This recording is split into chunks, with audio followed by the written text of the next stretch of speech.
Welcome back to the Hoop Life Productions podcast, episode 14 now. It's crazy how fast it's gone by. Thank you to everybody that's joined our journey so far. We're on the road to 100 subscribers, so if you haven't subscribed yet, go ahead and hit the button. It's right there. Today's episode, we got a really fun one. We're ranking our top 30 point guards, so pretty much the best point guard from every team, 1 through 30. We did 5 tiers, so... like Curry, Luka, all those guys are at the top, and then guys like DeLon Wright, Patrick Beverley are towards the bottom. So pretty wide range of guys. Also, our socials will be in the description below. Follow our Instagram at Hoop Life Productions, and then our Facebook page at Hoop Life Productions Podcast. Without further ado, AJ, play the intro.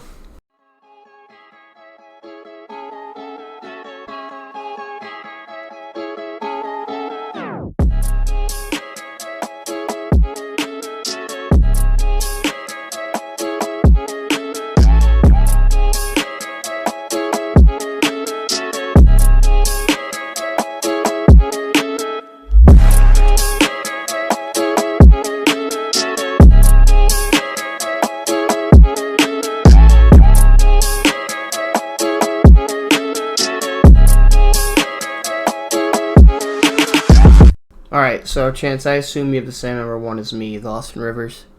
Yes, yeah, I do. It's the obvious choice. Yeah.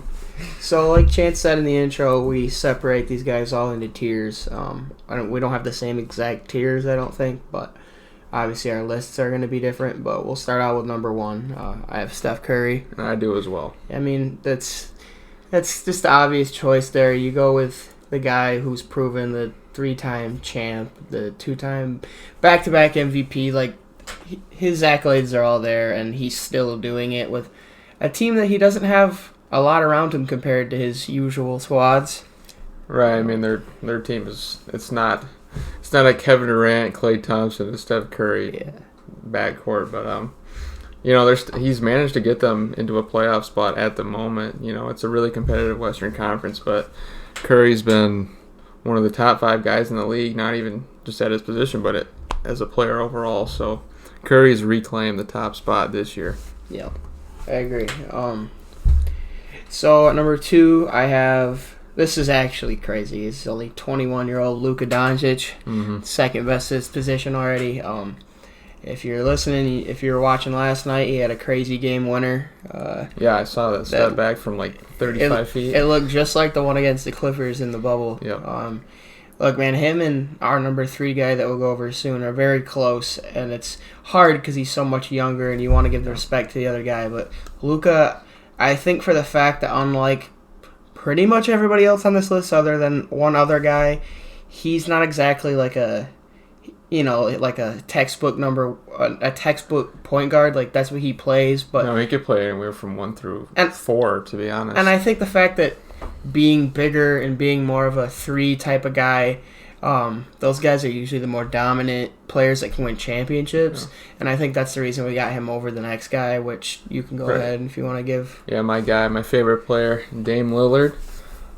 He's having an incredible season so far, kind of keeping up with Curry and Luka, who are the All-Star starters. Dame is a reserve in this year's All-Star game, unfortunately. But, Dame, despite C.J. McCollum and Yusuf Nurkic going down, he's kept that Blazers team afloat. Currently in a playoff spot like they usually are, but, Damian Lillard just keeps them afloat. I'm excited, man. I mean, we've seen in the past when he's been snubbed from the All-Star game, he'll go on a stretch where he's just putting 50 a game every night and just hitting crazy shots, and now I think obviously it's snubbed from the All-Star game, but many people believe, and I'm sure he believes, he was snubbed from the starting lineup. So, yeah, he had my vote. I put Curry and Dame in there just because the tiebreaker for me was for Damian Lillard over Luka was obviously like the team record. The Mavericks are struggling, and I don't think that's Luka's fault at all. But what Damian Lillard's done with very little help this year has been remarkable. So he's always been one of those guys that clearly runs off like motivation, like proving people wrong.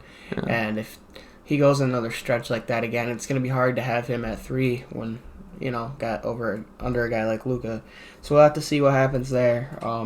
Number 4 is interesting because this guy doesn't really play the point guard role for his team, but Pretty sure he's still listed at the point guard. Yeah, he probably guards the opposing point guard. Yeah, and it's Kyrie Irving from the Brooklyn Nets. I mean, what do we say about him? When he's on the court and he decides to play, he's top. Like, we have him right here, top 4 in the league. Yeah, he's tier 1 for a reason. Like, one of the best finishers in the league. Probably the craziest handle the league's ever seen. So, Kyrie Irving, you know, he had a few years there where he was kind of in and out of lineups because it's a lot of things with Kyrie. It's either injury or him just leaving the team for no apparent reason. But he comes back and he's the same guy every time. So just up and gone out of nowhere. But so yeah, like just talent alone, he's deserving of tier 1, and he's the last guy in our tier 1. So he's the last guy in your tier 1. My tier 1. Okay. I have one other guy, and that's the same guy you have at 5, but I think you kind of separate him here, where I think he's up there with these guys. Yeah, let's talk about Ben Simmons. I have Ben Simmons, and I know a lot of the viewers won't be happy with this one because he's not everybody's favorite player, but some guys are so disrespectful that they would leave him out of the top 10, but they don't realize what he does outside of scoring. Yeah, and he does scoring at will when he wants to. We've mentioned before about our defense of Ben Simmons. Like, he does everything great except for shooting, and people only focus on that. But with that said, since he's come back, he's averaging 30 a game, and I'm not guessing that Ben Simmons is going to keep up with his 30, 10, and 10 or whatever he's doing, because if he would, he'd probably be number 1 on our list. Yeah, exactly. But if he stays playing this elite level type of basketball, that paired with Joel Embiid, this Philly team is scary. Yeah, he's been incredible as of late. Like, if he didn't have this little stretch of games in the last few weeks, is he even an all-star reserve? Because there was a point where he was only averaging 12 points. Yeah. And how many guys make an all-star team only averaging 12 points? And the reason I have him in tier 1, when I made these tiers, I kind of tried to give a reason that separates these guys other than just being better than the other guys. Yeah. And mine was that I think we know you can build around these guys, like Luka, Dame, Kyrie. Well, Kyrie, with other guys you can build around Kyrie. But Simmons, I think, has proven that, where some other guys, some younger guys, or two other older guys in our next tier, obviously you can't, for the future, build around them. But I think Simmons kind of tops off. I'd be very confident being a team and having this guy as my best player. Yeah, for sure. Yeah. I think this is when our list starts to get a little bit different. I had Trae Young at 6, and you had who? I had Chris Paul. Trae Young, from the talent standpoint and from the numbers and who I'd build around for the future, obviously I'd go with Trae Young. But we see Chris Paul still just continuing to bring a winning culture to wherever he goes, and I think I personally need to see that at Trae Young before I have him over Chris Paul. Yeah, 2 years ago we were writing CP3 off as a guy that was, definitely past his prime, and I think he is, but he still has that. He brings a winning culture with him, like you said, and his passing and his ability to score at all 3 levels is still super valuable, and that's why I have him at my 7th spot. And then at my 6th, just ahead of him, I had Trae Young. A guy that's averaging 27 and 9. Yes, he's inconsistent and a liability on offense, but he's only 6'1", yeah, 170-ish, which him being bad at defense is mostly not his fault, but what he does on the offensive end is pretty incredible, whether it's shooting the 3, driving, passing in the pick and roll, or just shooting it from unlimited range. Yeah, for sure. Again, like I said, from the just pure looking at him as a talent right now, obviously I'd probably have him. I don't know if I'd have him over Simmons, but yeah, he's over CP3 in those terms. And I had him at 7 right after CP3, so it wasn't a disrespect to Trae Young. And then at number 8, I think our list changes again here. We have the same next 2 guys, but flipped. I have Jamal Murray at 8, and then Ja Morant at 9. Yeah, exactly. Mine were just flipped. So, Ja Morant is, other than Shai Gilgeous-Alexander and guys that are on my Oklahoma City Thunder, Ja Morant's probably my favorite young player in the league. I love Ja Morant. He's special. Yeah. And I've been following him since his Murray State days. Yeah, Murray State days. I love that guy. But anyway, Jamal Murray, just because we've seen him do it at such a high level in the playoffs, I just had to keep him there over that. And again, that's not all John Morant's fault. He doesn't have the team he doesn't have a Nikola Jokic, but we've seen Jamal Murray's ability to just take over games. With that said, I can see a point that he's not as consistent as a guy like John Morant. Right. The comparison for me between the guys was really hard because they both do things really well, just a little bit differently. Like Murray obviously was incredible in the bubble, but he's also fallen off in terms of statistics this year in the regular season. And then John Morant continues to overachieve with that Grizzlies team that is really lacking talent. And then the other part of that is they've had injury problems since lots of injuries, dating including back to last Ja. year. So Yeah, exactly. So he's played really well, and he's got them near a playoff spot, at least a play-in my opinion. So. And then I have 3 more guys in my tier 2. I'm not sure about you, but I have Drew Holiday, De'Aaron Fox, and Russell Westbrook rounding out my tier 2. Who do you have rounding out your tier? So Drew is just outside of my tier 2. Okay. I have only 2 guys left in De'Aaron Fox and Russell Westbrook. De'Aaron Fox, I know he didn't make the All-Star game, but he put some runs together to nearly get in there, and I just try to show him that love over a guy like a Drew Holiday. I think he's just had a better season overall, and he has a lot less to work with. Plus, Drew's been out for not significant amount of time, but I'll give this to Drew Holiday. When he's been out, we've seen the Bucks struggle. Yeah, immensely on offense. Yeah. Yeah, but I don't know. De'Aaron Fox is he showed. Do you remember, like De'Aaron Fox got really mad because some reporter in the offseason called him like a poor man's John Morant, and he freaked out on social media. I think he's starting to prove that he's in that level with those guys like Morant and Murray, and that's why I have him there. And then Westbrook, been a tough, weird year for the Wizards. They're on a roll right now, but it's just been really bipolar, weird year for them. But I think Russell Westbrook at his best still makes itself into this tier 2, and I think I have Drew Holiday just right outside of that. Yeah, so 10 I had Drew Holiday just because of what he's done in the past and what he's continuing to do now. There's nothing that he's not good at. You know what I mean? He can do for sure. He can do a little bit of everything. He might not jump off the page in any of them, but his impact in terms of winning is pretty amazing. And then that was rounding out my top 10, and I had De'Aaron Fox just behind him.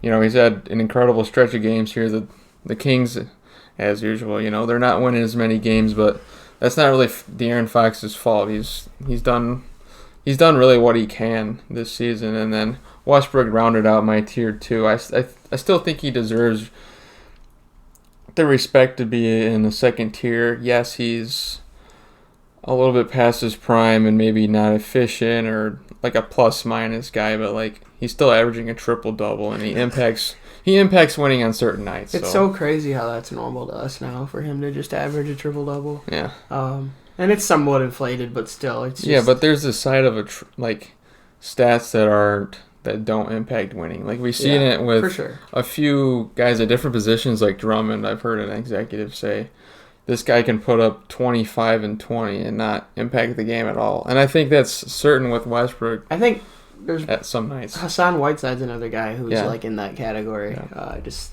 stats don't always show everything. With that said, Westbrook is a lot better at his best than those two guys, so it's not meant to disrespect him. But this tier 2 that we have here, or tier 3, this is my biggest tier. I have 13 players in this tier. Okay. Yeah, I could have made my tier bigger, but I just couldn't put a certain guy in that tier quite yet. I think he's getting there, but I'm pretty sure I know who you're talking about. But so let's start here. Obviously, I can skip over. I had Drew at 12. We talked about Drew. Yeah. And then at 13, I have Malcolm Brogdon. He's doing so much for this Pacers team, and he's become so much more than I think we thought he could be as a rookie. I know he won Rookie of the Year because there was a lot of injuries with the rookies that year, but when he was on the Bucks, he served as a 2-guard who would give them threes and a little bit of defense, and now he's the main playmaker on his team. Guard, He's a great defender. He's become an elite guard, so shout out to him. Yeah, he's first off my tier 3 just from what he's done this year, on both ends of the floor. He's been really good. And at 14, I had Mike Conley, and he's really risen up pretty much everyone's list this year because he's managed to have a bounce-back season with Utah, and obviously it's well written that they have been incredible this season on both ends of the floor, and Mike Conley has a lot to do with that. Yeah, he's like the advanced stats god right now. If you look at all the advanced stats. In terms of advanced stats, he'd be in the All-Star game. Yeah, for sure. And then I think I saw with your list, you have Kyle Lowry right after him? Yeah, Kyle Lowry right in the middle of the pack. Okay, because I have Conley and Lowry switch. I have Lowry at 14. Yeah, that's right. Just he's more proven over the last few years, and he's a champion, first of all, which I know that's not all it's about, but we've seen him play at the biggest stage, and I don't think Kyle Lowry has been the problem with this year's Raptors team. I don't think it's been They've managed to bounce back. Yeah. I think they're the 5 seed now, which has a lot to do with a guy that isn't on this list because he plays the 2, but is more of a point guard in Van Vliet. So, so shout out to him. But I just had those two. Even at the age of 34, Kyle Lowry still as a top 15 point guard is pretty impressive, really. And to round out my tier 3, I had John Wall, D'Angelo Russell, and Kemba Walker. Okay.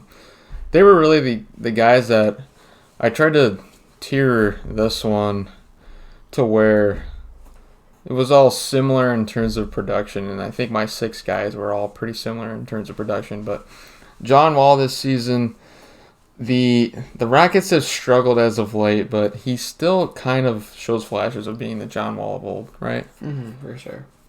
I have, so like I said, my tier here is kind of big, but after Conley, I have D'Angelo Russell, John Wall, LaMelo Ball, Kemba Walker, and DeJounte Murray. I know Kemba can kind of be seen disrespected here at 19, but he's had a lot of injury problems, and then he hasn't been the same player in general since he got to Boston. But I don't know if I can completely blame that on Kemba, because there's a weird pattern here. It's been a rough last year for Kemba, but he was still a starter in the last year's All-Star game. So. There's a weird pattern of, like, you look at Kyrie, he had problems when he went to Boston. You look at Hayward, he got hurt, but he was never the same player that he even is now in Charlotte. And then Kemba just hasn't been that, like, guy that he was in Charlotte. But Kemba Walker, out of all these guys, I think at his best might be obviously better than LaMelo and DeJounte Murray and John Wall, because John Wall's injuries have just hindered him a lot. But LaMelo Ball made the list for the fact of his impact more than his statistics. Like, when I watch that game, like, he has that effect that they just all play hard and they have fun. Like, I love watching the Hornets. Yeah, they're so fun to watch, and I think he has a lot to do with that. Like, those guys didn't look like they're having as much fun last year. He kind of put it all together, really. Yeah, so that's why I have him there. And D'Angelo Russell, he's in a weird spot because he's on, like, the weirdest team in NBA history. Like, they have 2 all-star quality guys with him and Kat, and then they have the first pick, and they still are, like, the worst team in the league.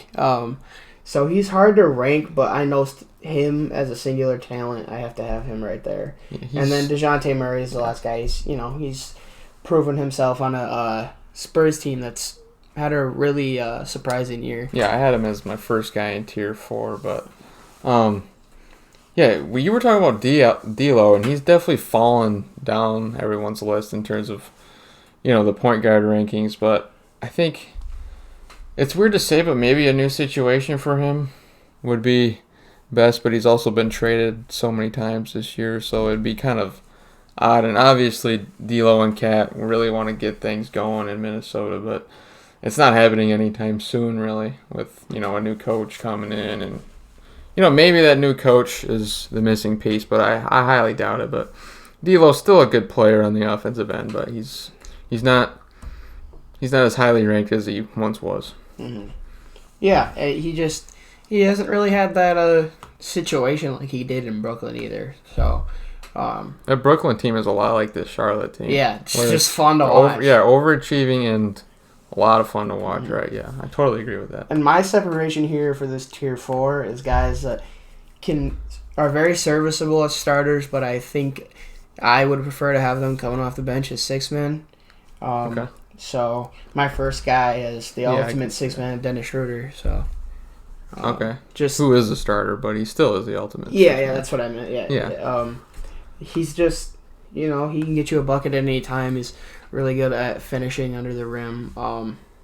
He's like his game is actually, if you watch, he's not as flashy, but he's very similar to Kyrie Irving. Except he's not Kyrie Irving, but both really good shot creators and finishers under the rim. And shout out to him for taking that starting role this year. And then I have Derrick Rose, Goran Dragic, and Markelle Fultz in my tier 4 with him.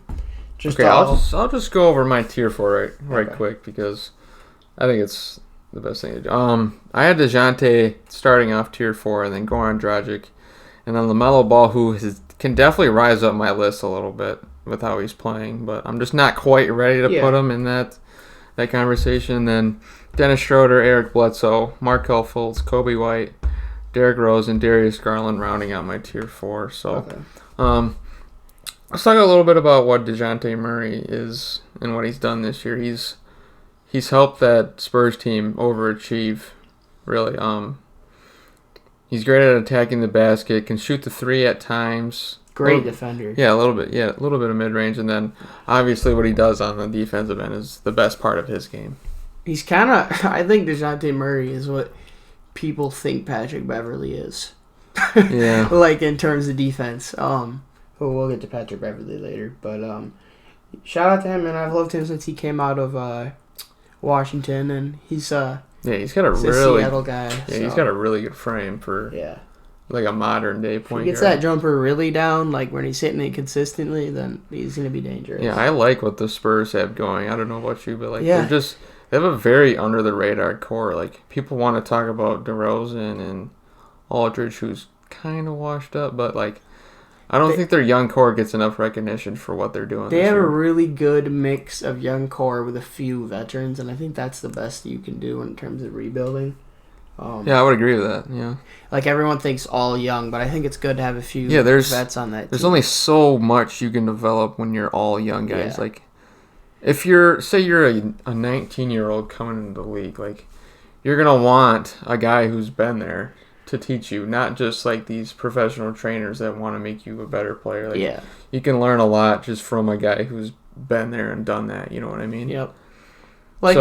I think a guy like Fred VanVleet again, he probably has really benefited from playing with Kyle Lowry. Exactly. Now he's arguably a better player and playing with him in the backcourt. So, another guy I want to mention is Goran Dragic, who was a key part of Miami's bubble run last year. He's been in and out with injury, and his injury was a key part of why they didn't make it as far in the finals as we probably would have thought of. He was really balling when he was playing. They still managed to get it to 6 games, which is kind of around what I predicted it would go to. But Dragic definitely makes their team better. He's the best point guard on the squad, and I've got him at number 20. And then, we talked a little bit about LaMelo Ball, but I just want to say he's been a lot better than even what I expected. To be honest, there was a point where I was like, is he even going to be the best player or the best point guard on the roster with, what's his name? Devontae Graham. But he's proven me wrong, and he's been really good this year. And now I wish my Pistons would have risen in the lottery, but that never happens. We're stuck with Killian Hayes. I as a Thunder fan, I wasn't mad that we didn't trade up because that was kind of the suspicion that we were going to do that with all our... I heard Wiseman was a guy, right? But I just couldn't imagine, a backcourt or a team of, LaMelo, Shea, Dort. That would just be so fun. So shout out to him. And then my last tier of guys, unless you have someone else you wanted to go over. Well, I didn't really talk about, 5 guys that I have left in my my tier 4. Go ahead. Just a quick recognition to Eric Bledsoe. Really good on the defensive end. Is actually hitting the 3 at a high clip this year, which is surprising. So he deserves some recognition. When I watch, I feel like whenever I watch, he's just a black hole in that offense. But the stats say otherwise. The numbers don't lie. That's what they say. They do. And then I had Markelle Fultz. He's injured this year, but he was showing that he was somewhat worth that number 1 pick that the Sixers used in 2017. I think, like I said, Markelle Fultz rounds out my tier 4, but I think he can make it higher up on this list. He's just scared because of injuries. So. Yeah, he was definitely rising until he tore his. Did he tear his Achilles or ACL or something like that? It was ACL. I think. Okay, I'm pretty sure. yeah. Then I had Kobe White, who is another guy that can definitely rise up the list. He's been fairly solid alongside Zach LaVine on the Bulls. Yeah, fairly solid. There's not a lot to say with the last few guys on our list, so we'll go through them quick. Derrick Rose, good six man. I think he's still the best point guard on the Knicks right now. They just traded for him. And then Darius Garland rounds out my tier 4. Just need to see more of him. Yeah, it's a weird but fun fit with him and Sexton. I'm not sure how much they're gonna win in their career on the Cavs, but there's definitely some potential there. And then I have as my last 3 guys. I have George Hill, DeLon Wright, and Patrick Beverley. Yep, same list here. They're just serviceable guys that aren't gonna do a whole bunch, and you probably don't want them starting. They can fit. Yeah, exactly. They can fit on any team, but they're not guys you want to build around at your starting point guard. For sure. Yeah, that is our 1 through 30 list. Let us know what you think down in the comments below. That is the end of the video. You can check us out at our socials down below. Hit the subscribe button. Drop a like if you enjoyed.